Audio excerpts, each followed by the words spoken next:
Thank you. Thank you.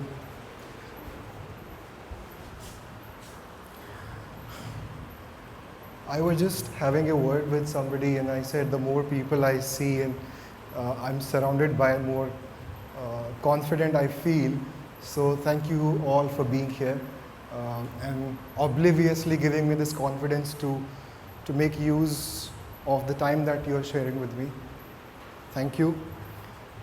I want to start with a very, I should say, simple question. But before I ask you this question, I have a quick request. Am I audible properly? Loud and clear? Okay, good. Because I'm a soft speaker, I sometimes talk to myself and I forget I'm supposed to talk loud. So the requisite is, before I ask you this question, can you please close your eyes for a moment? Just a brief moment. And I'll tell you why. Okay? Please raise your hand, left or right, if you are, hold on, not yet, if you are in a relationship, left or right. Nobody can see you, so no judgments. Okay? Great, thank you. You can open your eyes. I was having a session or interaction rather with somebody last week, and I asked this question, same question, and there was this girl sitting in the front row, and I said, how many of you are in relationships? And she very smartly, she opened her eyes and she looked back at the guy checking, wo bhi haath utha raha hai ki nahi utha raha. Said, okay, now I know. But I really imply that my question was not intended to ask about your romantic relationships, but the relationship you have with yourself. Now, if I were to ask that very same question again, would you all raise your hands? This time keeping your eyes open, maybe? Yeah? So we all are in relationship with ourselves, true? But have you taken a moment and defined that relationship yet? If I ask any one of you, and please volunteer, let's have a conversation. I'm not here to give you some gyan that I've collected over the mountains. No. I just travel, talk to people, learn a few things, share a few things. So I would very much intend it to be the same way. Anyone who can raise a hand and talk to me and tell me that this is the kind of relationship I have with myself. Forget about the outer world. Do we have a mic to circulate somewhere? No. So please be loud and clear. Anyone? It's fine if not, then we've got a lot of work to do. But you guys are in IIM. Yeah. Sure, please. I'm kind of relationship that I give at least 10 minutes time for me time in a day. However hectic the day is, I'll give 10 minutes for myself. I listen to songs or Okay, that's self-love, but yes, close to it. But then, isn't it that when you are in a relationship with somebody, it is how you interact throughout the day and throughout the week and month, and obviously, so 10 minutes, do you think will do justice for the rest of the day you spend? So, any other inputs? Anybody like to highlight? Okay, no worries.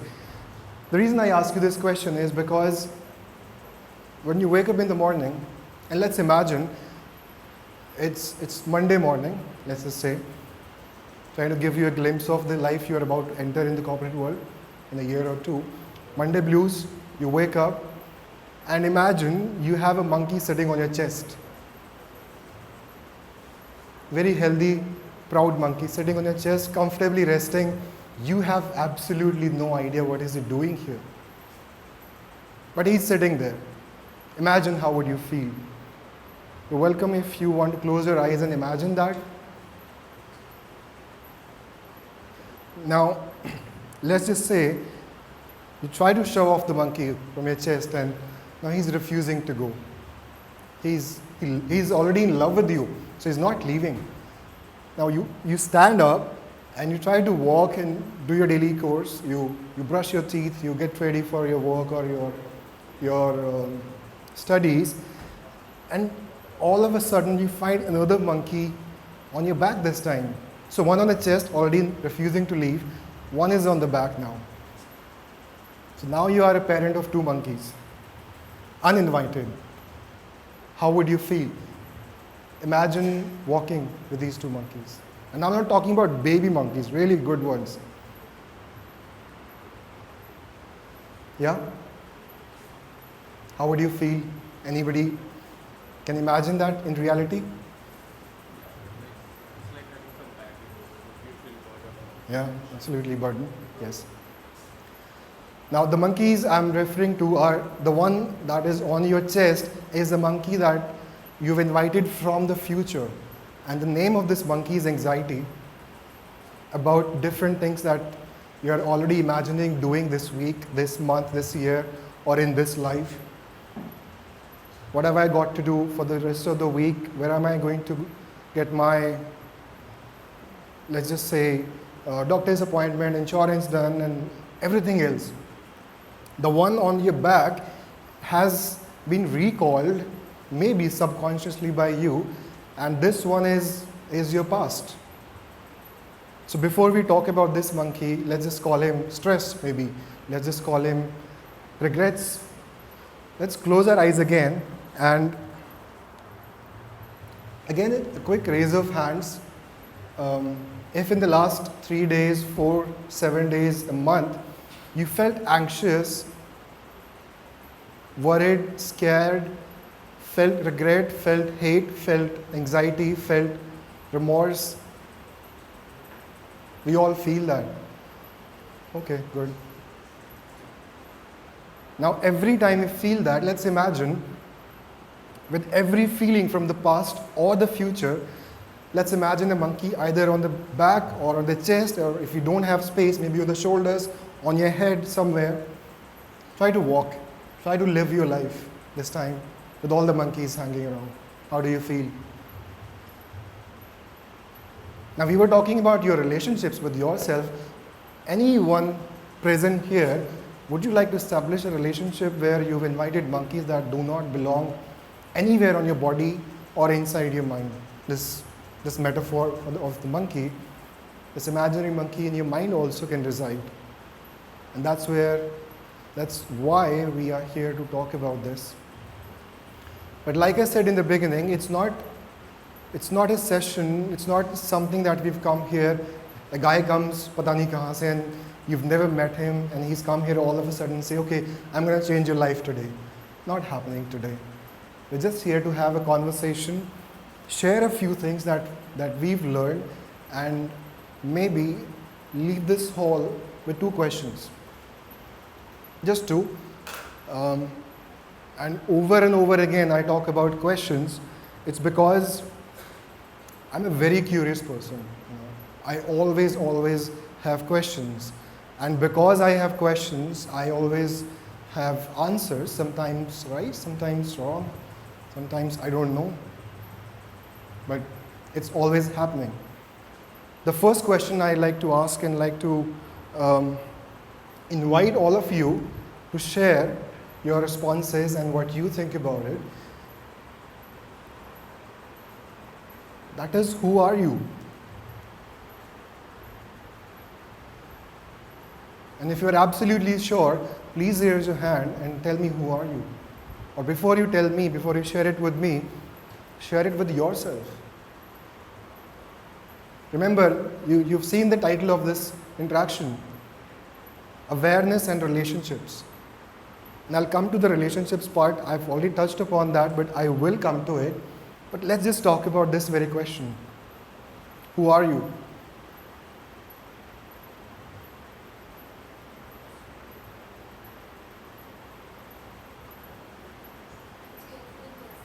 Sorry? A cheerful person? Okay. When was the last time you were cheerful and because of your joy, somebody else also felt that way? An hour ago?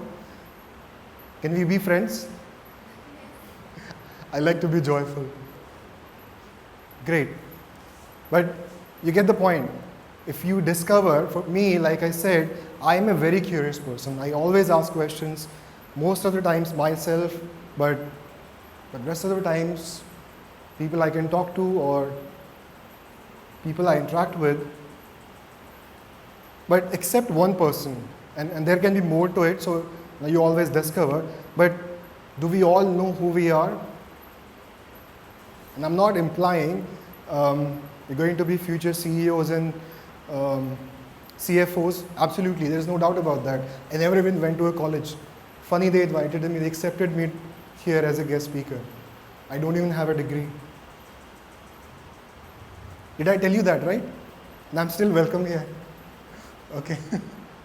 Okay, but yes, apart from what we have learned to survive in the world, that is your skills, what you become, the titles you hold, things you do, the accomplishments you have in the life, but isn't that something we must have in order to survive? You might not have the answer for the moment, but we can have questions and answers for sure. And once you go back to your rooms, your beds, think about this question before you sleep. And think about it tomorrow.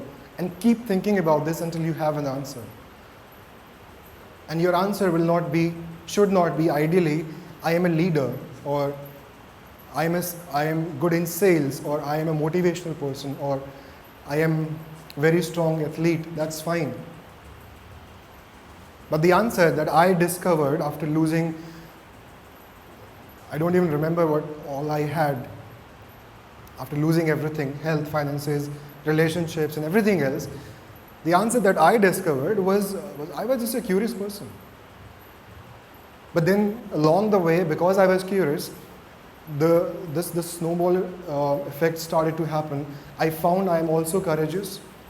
I also found that I am compassionate.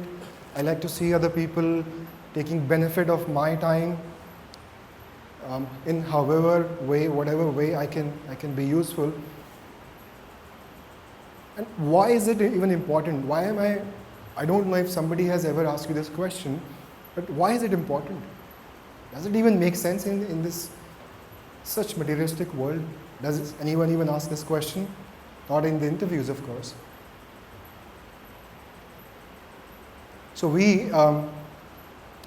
together, we are a very small team at Mindful Souls, and whenever we have new members in the team, we ask this very first question. So sometimes people come with their resumes, and sometimes people meet us online, and I always ask this question, that who are you? And 90% of the times, people scratch their heads and say, nobody ever asked me this. What am I supposed to do? And then if they don't have an answer, they start saying, I've done my master's here, and I've done my this and that there. And then I would listen to them, and I would say, okay, but who are you? So without talking too much about who are you, I'll let it be a question that should be yours. You can own that question. And many people, we also run a foundation where we kind of take support from the volunteers and invite people to talk to us. Simply just talk. There is absolutely no therapy involved, no counseling or no advices, but just talk. And people talk to us, and majority of them, they have relationship issues, young people. They have existential crisis, midlife crisis, a lot of them early 20s. As soon as they land a new job, they have a crisis. They don't know what are they doing, what is happening.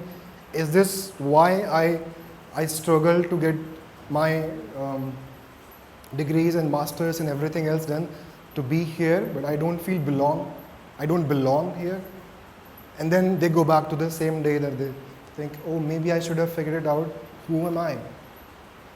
So maybe I thought, let's talk to people, young people like yourself, and maybe encourage them to ask this question.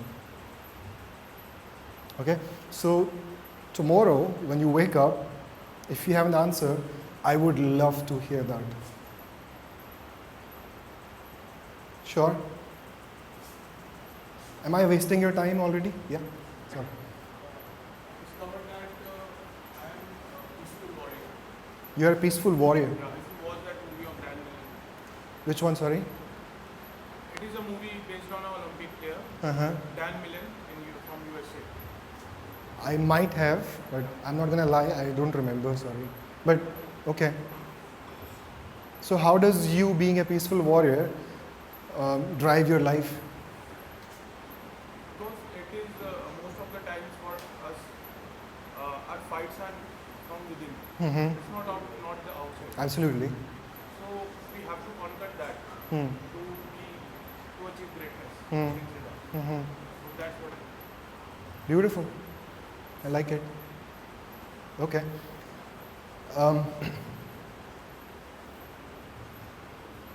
What comes to your mind when I say the word mindfulness?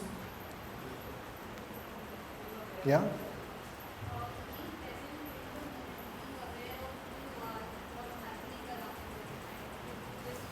No, that's a sales pitch for a $150 online course for mindfulness. That's how they sell it to you. Did you buy it? Okay, don't use your credit cards. No, that's not. I mean, that's the commercial term for it, but there's more to it. A very simple version definition. Anyone? It's fine. Nobody judges here. Huh? Being aware of what you are doing. Yeah. If you all know that we are sitting here, the fan is spinning, we have lights on, there is a guy who's, I don't know how he showed up here, but who's talking about mindfulness. And if you know this much, you are already mindful. There's no reason to complicate. People say being mindful is like living in the present moment without being judgmental and disconnecting your thoughts from the future and from the past. Is that even possible? And if it is, it already sounds too much work. How can you do it? So when people say, oh, you are a mindfulness guide, I am a mindfulness guide, and there is no regulatory body to it, so you can claim I am at 20 years, I have been practicing for 20 years and you have to believe it. And all they tell you is that you breathe in and you breathe out, let the peaceful music play in the background, and you try to disconnect from the future or from the past, but how does that work? I don't know.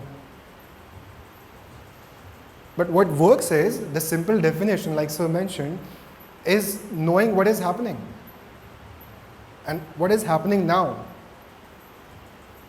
If you are always mindful, how can you possibly learn from the mistakes you've made in the past and you don't recall those memories? But maintaining that state of awakeness, that awareness that what's happening around me and what's happening inside me is the way to do it. Even if that is in the past, if you need to think about that, or even if that's in the future, if you want to think about that. So being mindful is being aware, even if that's for the future or that's for the past. But why am I even talking about being mindful? And how does it connect with relationships? So being aware, awareness, like I said, is the term that mindfulness has replaced actually. So mindfulness is this modern title for being aware, that's it. Okay. If I sell you the old stuff in the old packaging, which is 30, 40, 50 years old and nobody has changed it, you wouldn't probably be excited about it. That's why they always say new and improved this product and new and improved that. Mindfulness is just that. But it's, in its simplicity, it's just being aware. You sitting here, some guy talking nonsense is awareness. Why fix if it's not broken? Okay, but how does this help in your daily life? So like I said, this monkey we spoke about, these monkeys, the family of these monkeys, some of them look like my hair actually. Your mind is all messed up. You have monkeys from the past, from the future, but how do you really shrug them off? You have a question? You were saying how this can help. So I want to add to that. Sure, please, yeah. Because most of the time what's going in our head, it's none of the use for us. So that is absolutely trash. So we have to cut down us from that. Sure. I like to be a friend if you are okay with that. I like to learn from you. So, how do you maintain this state of awareness all times, at all times? Now, if you want to go back to your past, and if closing your eyes helps that, be my guest. But the point is, if you go back in the past and think about the most painful experience you've ever had, or one decision that you could undo and change what you did do or what you did not do, could have been done. What do you think you lacked in this past event of your life? Let's give it a pause, think about it. One decision that we either made we shouldn't have, or something we did not do but we should have. What is absent in both the situations? The most painful experience, really, the most painful.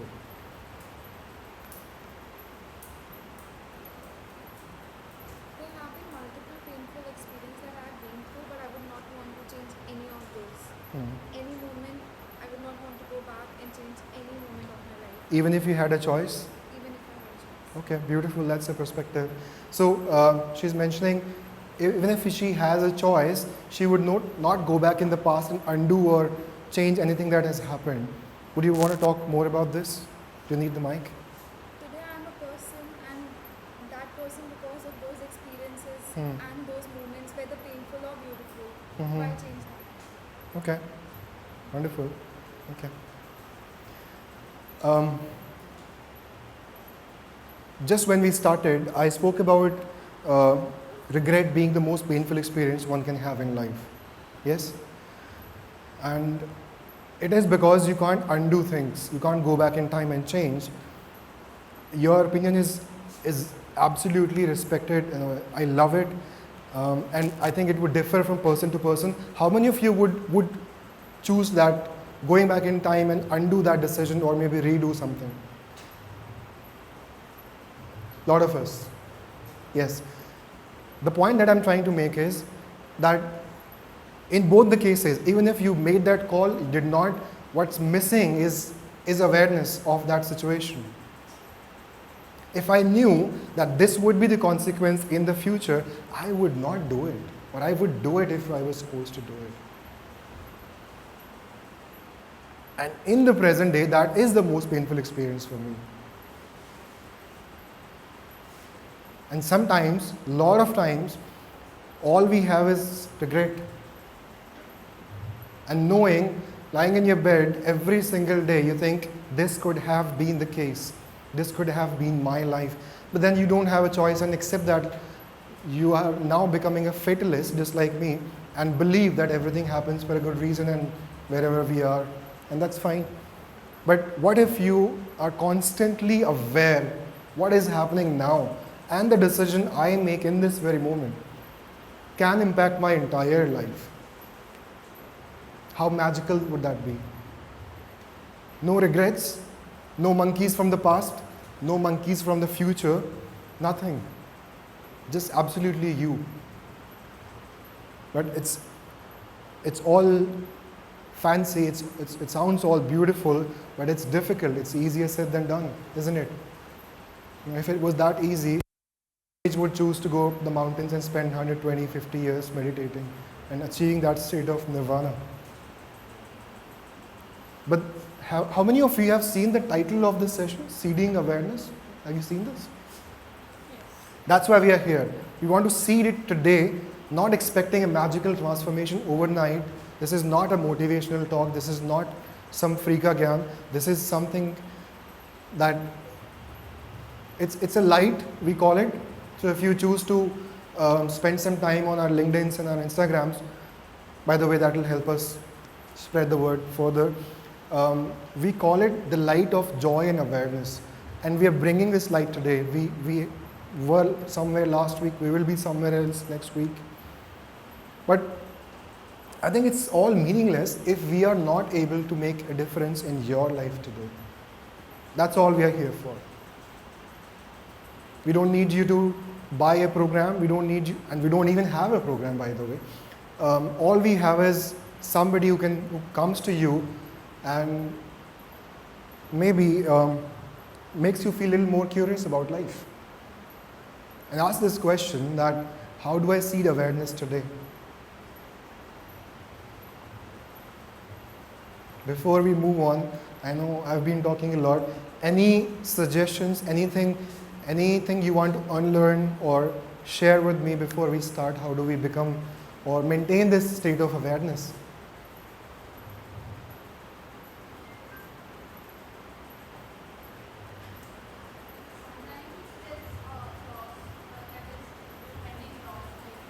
Sorry, I'll come to you.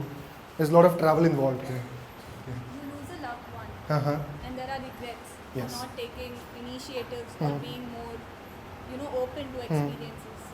So those things you can never get over them. Yeah. Be it how much ever you think that you are a better person today because of the experiences in the past. So how do you, omit all those and try, not beating up Yeah, yourself for got those? it. I wish we had another mic so we can let everyone hear those questions. If we can arrange, please. Yeah. Okay, so meanwhile we arrange for a mic, I'll repeat a question. That is, sometimes you have regrets and things that you cannot change, you have no control over. The example she's citing is you lose a loved one and you can't do anything but beat yourself for it every single day. Is that your question? Okay. At the age of 23, and it's a personal story, and I share it, nothing to be proud of, that's fine, I'll repeat the questions. I made enough money to spend my life wherever I wanted to, in whichever country I wanted to, decent one. Not a luxury yacht kind of life, but a decent one. And then I lost it all. I made a stupid mistake. I was little less stupid. I am little less stupid now, still a stupid one. But then that time I had absolutely no idea what was going on. Somehow I made that money, all legally, by the way. It's on video. Even if that was not, no, it was. And when I lost it all, I invited a lot of unhealthy stuff and a lot of monkeys to my body and to my mind. Health, relationships, finances absolutely were gone. And when that happened, I started to travel a lot. Solo travel was like, the cab drivers used to drop me in the middle of nowhere and say, कुछ ठीक ही कर रहे हो ना, कुछ आतंकवादी तो नहीं हो आप, कुछ क्या कर रहे हो यहाँ पे? The middle of the night, I used to travel, just thought I had questions. And when that happened, I always beat myself up exactly the same situation that you have mentioned. Now when that happens, and after a very long struggle, long silence from the universe that I thought, I'm asking you a question, come on universe, talk to me, nothing happened.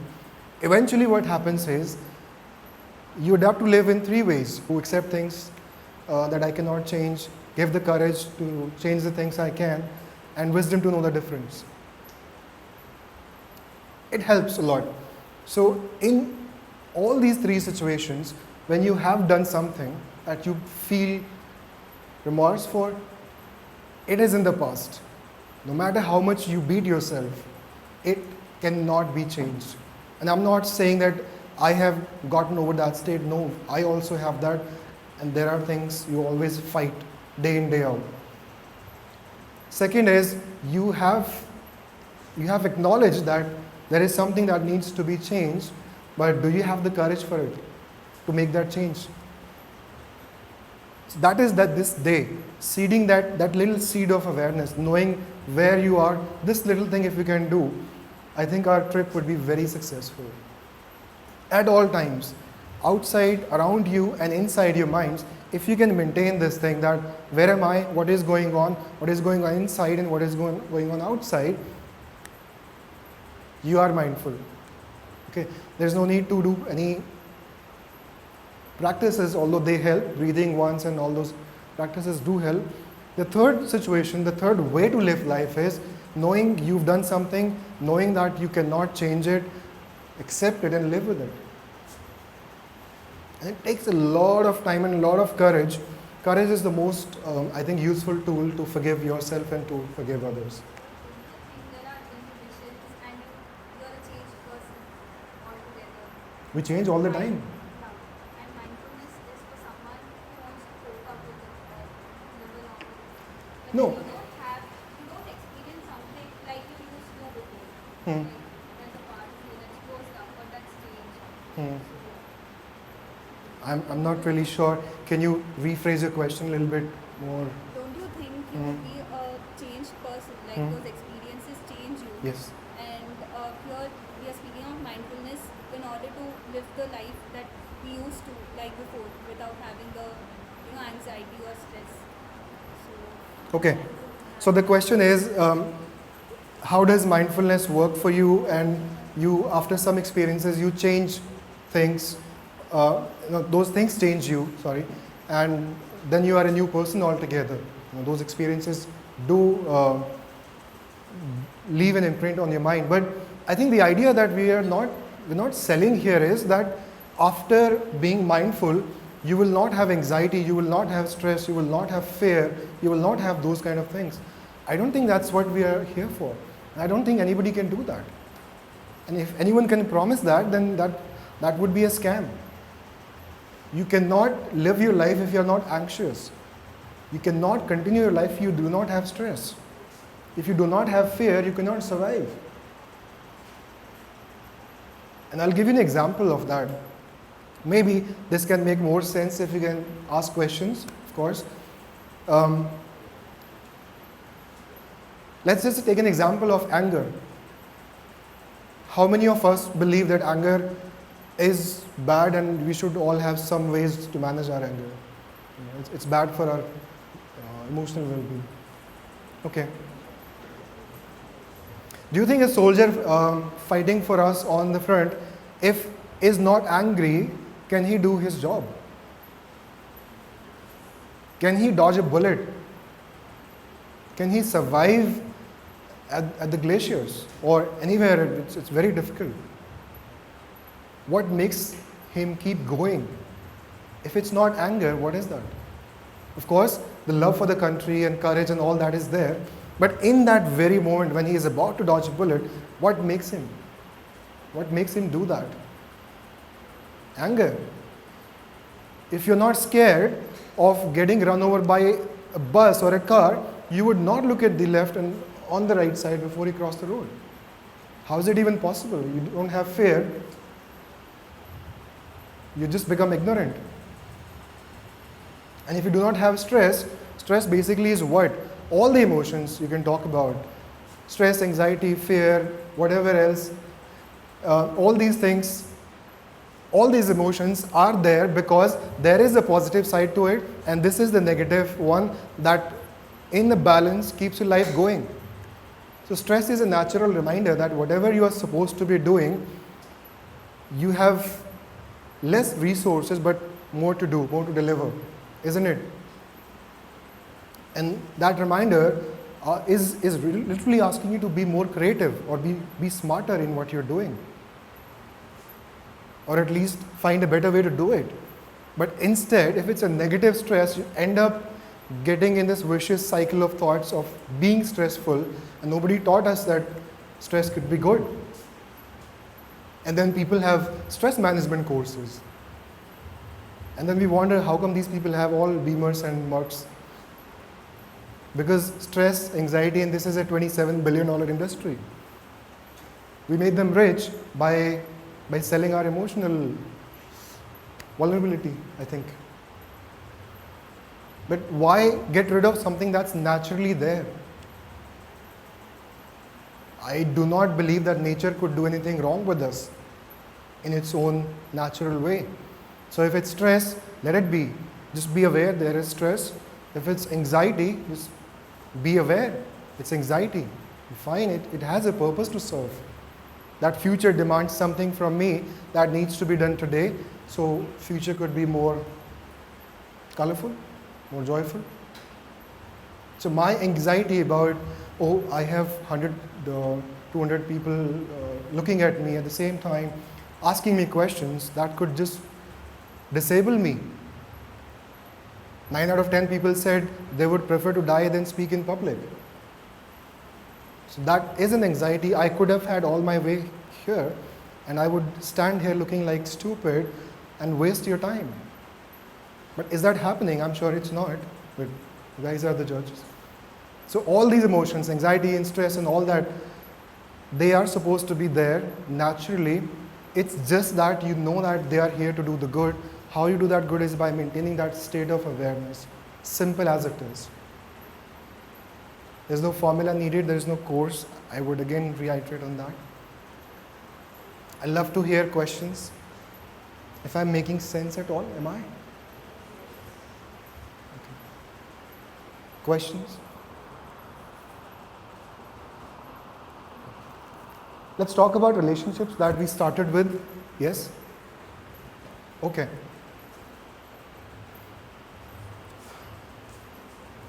How many of us believe or think that once you have a job, once you have established career, once you have all the money you need, once you have everything you dream about or you really care about, what matters then? Everything you have. And in the process of getting all that, what's also important is how do you make that career? How do you have that great health? How do you have that finances or social circle? How? And what is the most important thing? Peace? Yeah. How much is this peace for? Sorry. Is there a price to it? Usually there is a price to it, of course. The currency may be different. The price is there. Nothing is free in the world. But we imply that the currency is always those bills, but it's not. What's more important once you have everything or while you're trying to have that everything is your relationships. I would love to have another perspective to it and listen to your ideas. What else can be more important? Sorry? That is the relationship you establish with yourself. But eventually that is it, isn't it? You want to feel satisfied, that's what you've established for yourself. What else? So since it's that important, do you know a school or a program that teaches how to have good relationships? I'm not talking about business relationships, presentations, meetings and all, but just basic human relationships. Any institution, is there a specialization that teaches us all that? I need some water while you think about this. Is there? But isn't it funny that we are expected to behave nice? Socially, personally, in our romantic relationships, at workplaces, of course they have these orientations and do's and don'ts, but that's for their good, that we don't act crazy. So the question I want you to ask yourself is, what is your relationship with yourself?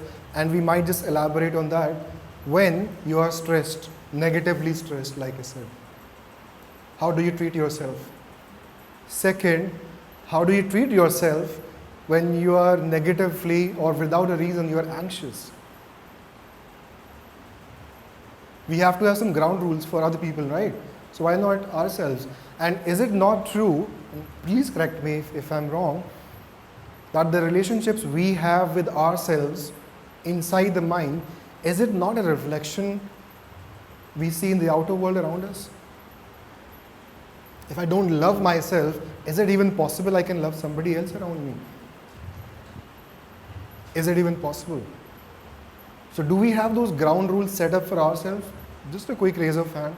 I know it's a lot of physical exercise, but just want to see. Have we set those rules for ourselves that I live in this circle where nobody is allowed to hurt me, even if they choose to be unkind, that does not impact me, that does not cost me peace, like I said. Do we have those rules for ourselves? Do you think or you believe, should we have such rules? Should we? I'll give you an example. A few days ago, I was talking to somebody and we were having this discussion that What if you are walking down the road and there's a guy who's driving rash and splashes all the mud on your white shirt? What happens? Immediate reaction, rage, anger, and some beautiful, blissful words of a language, the miracles of a language, that they usually beep beep. But eventually, what is the cost? That guy is gone, he doesn't even know what's happening behind my back. So who is in control here? That's the question. He's done his job on purpose, I don't know, obliviously, but who is in control after that has happened? And does your relationship allow you to be angry because somebody is in charge? So this question, does it make sense to ask this question, that what is my relationship with myself and how do I want other people to treat me? Does it make sense? No? It doesn't. Come on. Who talks like that? Nahi hai na? So we complain, you're not nice to me, you are angry, you are being unkind, you are being impolite, you're being this or that. But have we asked, are we polite to ourselves before we started to complain?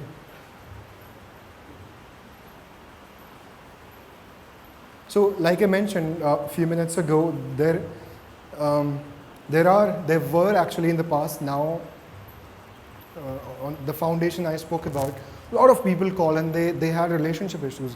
Majority of those issues were driven by insecurities. Married people in their 30s, young people, 18, 15-year-olds, although we don't entertain those calls, but the idea was to listen. Insecurities, fear, he's not understanding, she is not understanding what I want. And then sometimes, so obviously we have to be very polite, but then when we listen to those calls, we try to figure out, do these people even know what they want for themselves? And then they're asking somebody else to give them that. How is that even possible? Obviously you are stressed. And I want to learn from you, once you're in your late 20s or 30s, what is one thing you want in your life to be really stable and solid? Apart from finances, of course.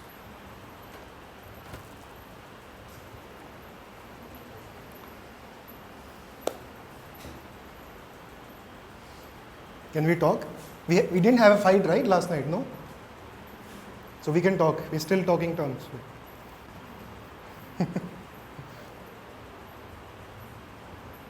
What do we want for ourselves?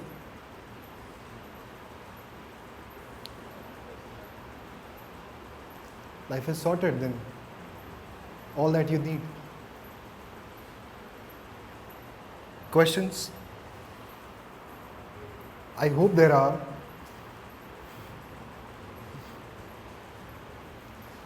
This might not be your question, whoever asks one, and it is usually, it is the case. We just have to really push people to ask the first question, and then everybody has a question. Or nobody has a question at all.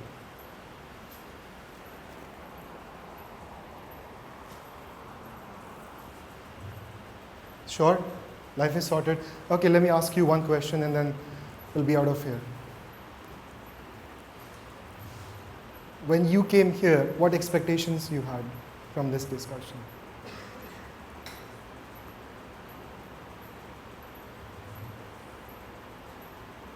None? We are already in nirvana. You didn't tell me that. Nobody has a question. Nobody wants anything. Life is all settled. Can I live here? Am I allowed to?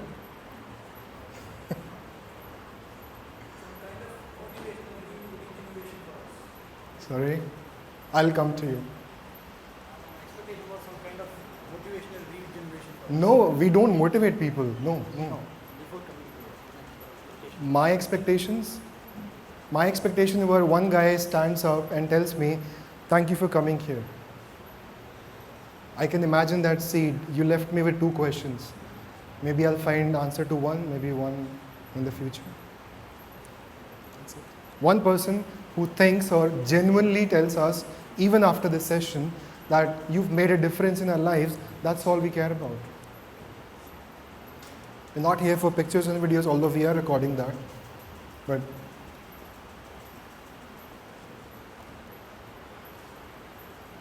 what was your expectation? Let me ask you this. That was the answer I gave.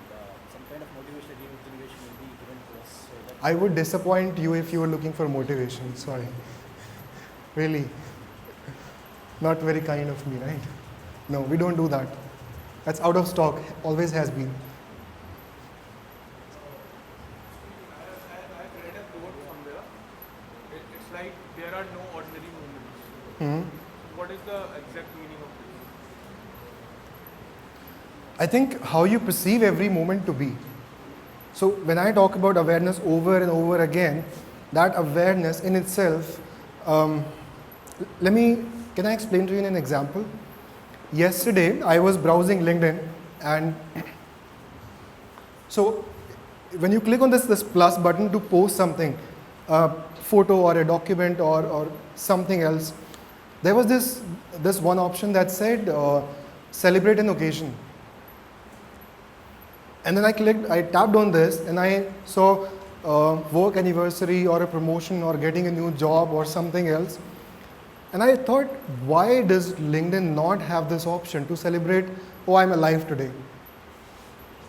Come on, you expect us to just have work and to have little things to celebrate, but not as grand and big as life? So to answer your question, in every moment, this moment size life, there is always something extraordinary happening. Always. But how aware you are of that? How do you perceive that? If I tell you that 3,000 people died yesterday, and those people had major plans for their lives for this day, how does this make you feel? Insecure, right? But knowing that we are alive, isn't that the greatest thing to be? So, according to you, what's extraordinary happening right now for you? Can I tell you in Hindi? Yeah, obviously. हाथ भी सलामत है, सांस भी सलामत है, जिंदगी कमाल है. That's it.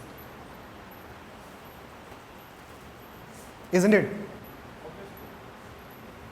Put your hands in your pockets, try to do something. Try to even walk and run. I almost lost my thumb, and I had an 8 years experience in teaching. So I know the thing. Thumbs up. So the idea is that we are not here to motivate you or to tell you something that you've never heard of, but just to tell you that being aware is being alive. And if you don't have question, I'd like to wrap up with this one little thing. That is, your life happens when your mind is where your body is. If that marriage is not happening, you're not alive. I'm sorry to say that. At least I believe, and I accept to be proven wrong on this if you have thoughts about this, but at least I believe so. Imagine it in any other way. Is life happening when you're not here and when you're not in the present this very time?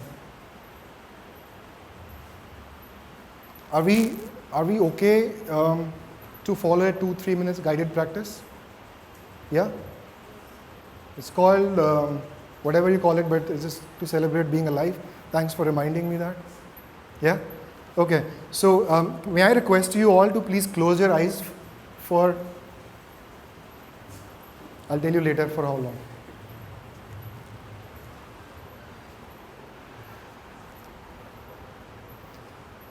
So once you have your eyes closed, you can have your spine straight, loosen up your shoulders. You can place your palms on your laps, one on top of the other, palms up, palms down, however you like. And for the next couple of minutes, please follow my voice.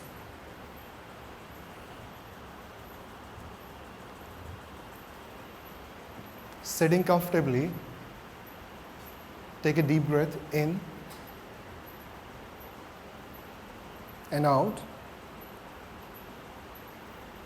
And as you do that, follow the journey of this air you're breathing, traveling all the way from your nostrils to your brain, traveling down your throat to your stomach. Feel the chest rising up, and as you exhale, follow your breath again.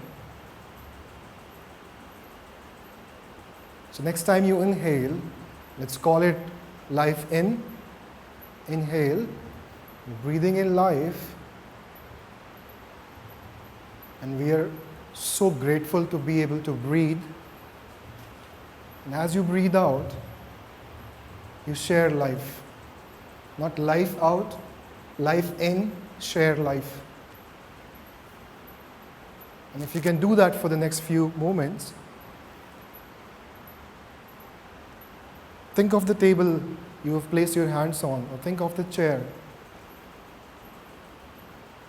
Where did this table come from? Did you make it? No. Do you know someone who made this for you? If you don't know that person, and chances are you will never meet that person, but has provided you something of value, let's express some gratitude for the person who made this possible for us. And if you all had something to eat this morning and you don't know the source, be grateful. Isn't that a good enough reason to be grateful for? Somebody you've never met, someone you've never seen has made it possible for you to eat. And as you breathe out, let this gratitude float in the air and reach to the person. And with the next life in, imagine this fresh air that we are all able to breathe. No one has ever paid for it unless we are in ICU. So we are all good. We have this very fresh air to breathe and making life possible. If you want to test it, hold your breath, see how important, how critical it is to just be able to breathe. Forget about what you have to do after this. Forget about what you did before this. Just know one thing. You are alive. Isn't that magical? Just breathe in and feel the magic. Can anything at all substitute for being alive? For the food you ate, for the air you can breathe, for the people you have in your life, for things someone has made for you to make your life possible. Imagine your life without these things. Are we not grateful for all these things? You have clothes to wear. You have shoes to put in your feet. You have air to breathe. You can drink water whenever you want. You can eat whenever you want. You're sitting where millions of young people aspire to sit. And you're going to change the world. But even when you go out, what is the most important thing we should always be grateful for? Isn't that being alive? With the next breath in, let's express some gratitude for the parents who made it all possible, who brought us all to this world, to the friends, to the teachers, professors, who share the most valuable asset they have is their life with you. It's not just the knowledge. Isn't that something magical? And as you exhale, follow my voice and open your eyes gradually. Rub your palms together. Touch your hands, maybe your eyes, and remind yourself you are alive. And we still have all those things with us. If this is not magical, what is? Absolutely nothing. No job, no career, no money, just this body and this mind. If you have these two, you have everything. You can come back with my voice, look at the world around you, the people, and carry these 3 minutes with you whenever you feel life is unfair to you.